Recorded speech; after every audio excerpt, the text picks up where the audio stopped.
अमरावती जिल्ह्यात माजी पालकमंत्री प्रवीण पोटे पाटील यांच्या समाजसेवाप्रती मदतीचा वारसा पुढे चालवत PR पोटे पाटील एज्युकेशनल ग्रुपचे उपाध्यक्ष श्रेयश पोटे पाटील आणि त्यांच्या कुटुंबांच्या वतीने पंजाबमधील विनाशकारी पुरामुळे बाधित नागरिकांना 5 लाखाची मदत पाठवली।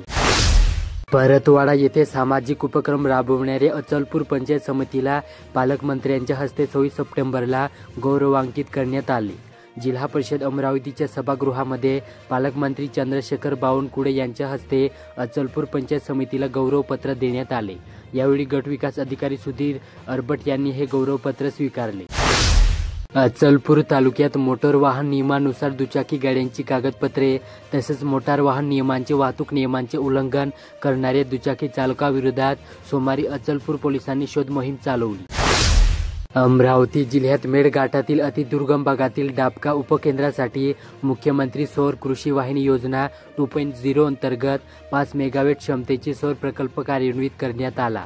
या प्रकल्पामुळे या भागातील तब्बल 839 शेतकऱ्यांना शेतीसाठी आता दिवसावीज उपलब्ध होणार आहे।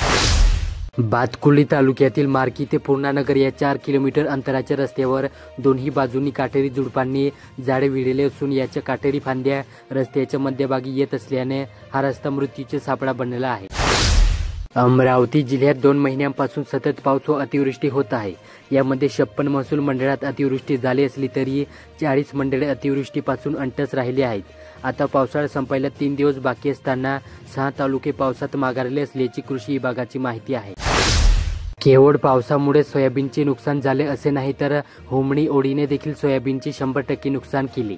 पूर्णानगर येथील एका शेतकऱ्यांच्या सोयाबीनची पाहणी व पंचनामा केल्यानंतर आता कृषी विभागाच्या पथकाने दिलेल्या अहवालात धोकादायक वास्तव समोर आले। बडनेरा येथील समता चौक स्थित डॉक्टर बाबासाहेब आंबेडकर पुतळा स्मारकालगतचा मुख्य रस्ता रखडल्याने या भागात खड्डे निर्माण झालेत। पावसाचे पाणी साचत असल्याने वाहतूक व्यवस्था विस्कळीत झाली। नागरिकांना तसेच स्मारकाला भेट देणारे अनुयायांना याचा मोठा त्रास सहन करावा लागतो। पुतळा स्मारक समितीने सार्वजनिक बांधकाम विभागाला निवेदन देऊन तत्काळ काम करा अन्यथा आंदोलनाचा इशारा दिला। अमरावती जिल्ह्यात अनुसूचित जमातीचे आरक्षण मिळावे या मागणीसाठी सकल धनगर समाजाच्या वतीने सोमवारी जिल्ह्यातील आमदार व खासदार यांच्या निवासस्थानासमोर घंटानाद आंदोलन करत घोषणाबाजी करण्यात आली। आमदार प्रवीण तायडे यांच्या घरासमोर बँड बाजा घंटानाद व येडकोटचा गजर करीत आंदोलन करण्यात आले। अमरावती जिल्ह्यात 5 वर्षापासून बाजार समिती पदाधिकाऱ्यांचे भत्त्यामध्ये वाढ करण्यात आलेली नाही। वाढता खर्च लक्षात घेता संबंधित बाजार समितींच्या उत्पन्नाचे मर्यादेत आता 5,000 ते 25,000 पर्यंत मानधन सभापतींना मिळेल। तसेच आदेश पणन संचालकांनी 15 सप्टेंबरला दिले आहेत। नांदगाव खंडेश्वर येथे अवघ्या 10 वर्षाच्या चिमुकला यश व 14 वर्षाच्या कार्तिक या भावंडांचे मातापित्यांचे छत्र अल्पवयातच देवाने हिरावून नेले। आता घरात चूल पेटवायलाही कोणी नाही। अशातच त्यांच्यात 2 साजेच्या भोजनाची व्यवस्था व शिक्षणाचे काय या निर्माण झालेल्या समस्येने साऱ्यांचीच मन हेलावली। चांदूर रेल्वे तालुक्यात खरीप हंगामातील अतिवृष्टी व सततच्या पावसामुळे तालुक्यातील शेतकऱ्यांचे मोठ्या प्रमाणावर नुकसान झाले। शेतकऱ्यांना तातडीने मदत मिळावी, ओला दुष्काळ जाहीर व्हावा आणि हेक्टरी 50,000 रुपयांची मदत देण्यात यावी या प्रमुख मागण्यांसाठी तालुका व शहर काँग्रेस कमिटी धामणगाव रेल्वे व चांदूर रेल्वे यांच्या वतीने भव्य धडक मोर्चा काढण्यात आला। यावेळी आता सर्वे नाही तर सरसकट मदत द्या असा इशारा शेतकऱ्यांच्या वतीने माजी आमदार वीरेंद्र जगताप यांनी प्रशासनाला दिला। अचलपूर तालुक्यात दुर्गादेवी व शारदादेवी उत्सव संबंधाने अचलपूर शहरात शांतता राहावी व कोणताही अनुचित प्रकार घडू नये याकरिता अचलपूर पोलिसांनी संवेदनशील भागातून रूट मार्च काढला। उपविभागीय पोलीस अधिकारी शुभम कुमार यांच्या मार्गदर्शनाखाली अचलपूरचे ठाणेदार गजानन मेहत्रे यांच्या उपस्थितीत रूट मार्च काढण्यात आला। अमरावती जिल्ह्यात डॉक्टर बाबासाहेब आंबेडकर संशोधन व प्रशिक्षण संस्थेच्या वतीने रेल्वे स्टेशन येथे 17 सप्टेंबर ते 2 ऑक्टोबर स्वच्छता सेवा पंधरवडा अंतर्गत वृक्षारोपण कार्यक्रम अमरावती रेल्वे स्टेशन परिसरामध्ये राबवण्यात आला। अमरावती शहरासह जिल्ह्यात वाळू तस्करी जोरात सुरू असून राज्यसीमा नाक्यावरून ओव्हरलोड वाहतूक बिनधास्त सुरू आहे। येवदा येथे स्थानिक गांधी चौकातील श्री सार्वजनिक नवरात्री उत्सव मंडळ गेले 45 वर्षापासून एक गाव एक दुर्गा उत्सवची परंपरा जोपासत आली। त्यामुळे रात्रीच्या आरतीला जमणारी हजारोंची उपस्थिती गावातील सलोख्याला हातभार लावण्यासाठी उपयुक्त ठरली।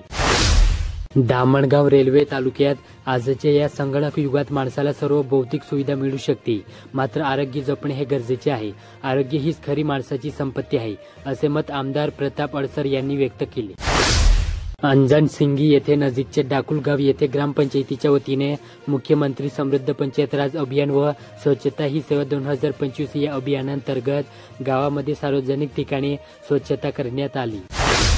तिवसा तालुक्यात पंतप्रधान नरेंद्र मोदी यांच्या जन्मदिनानिमित्त भारतीय जनता पक्षातर्फे आयोजित सेवा पंधरवडा अंतर्गत तिवसा शहर व भाजप मंडळ आणि युवा मोर्चाच्या वतीने रविवारी सकाळी मोदी विकास मॅरेथॉनचे भव्य आयोजन करण्यात आले.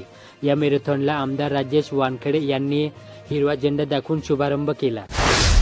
नांदगाव खंडेश्वर येथे शिक्षण महर्षी व देशाचे पहिले कृषी मंत्री भाऊसाहेब पंजाबराव देशमुख यांचे जन्मगाव पापड येथील ग्रामपंचायतीने राबवलेल्या विविध विकास कामांची जिल्हास्तरीय पथकाने नुकतीच पाहणी केली.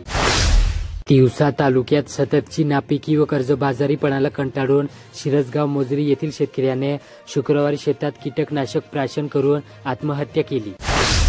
दामणगाव रेल्वे येथे शुक्रवारी रात्री 8 वाजता शहरातील कॅटोन मार्केट यार्ड परिसरात वीज कोसळल्याने या परिसरातील घर व दुकानातील सीसीटीव्ही कॅमेरे, इन्व्हर्टर, टीव्ही सेटअप बॉक्स असे लाखो रुपयांचे नुकसान झाले.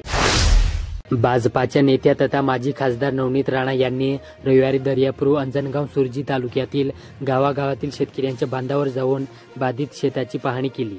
बांधावरूनच त्यांनी कृषी मंत्री दत्तात्रय भरडे व जिल्हाधिकारी आशिष येरकर यांच्याशी भ्रमणध्वनीद्वारे बळीराजाची व्यथा मांडली. सरसकट पंचनामे करून शेतकऱ्यांना दिवाळीपूर्वी जास्तीत जास्त नुकसान भरपाई देण्यासंदर्भात चर्चा केली.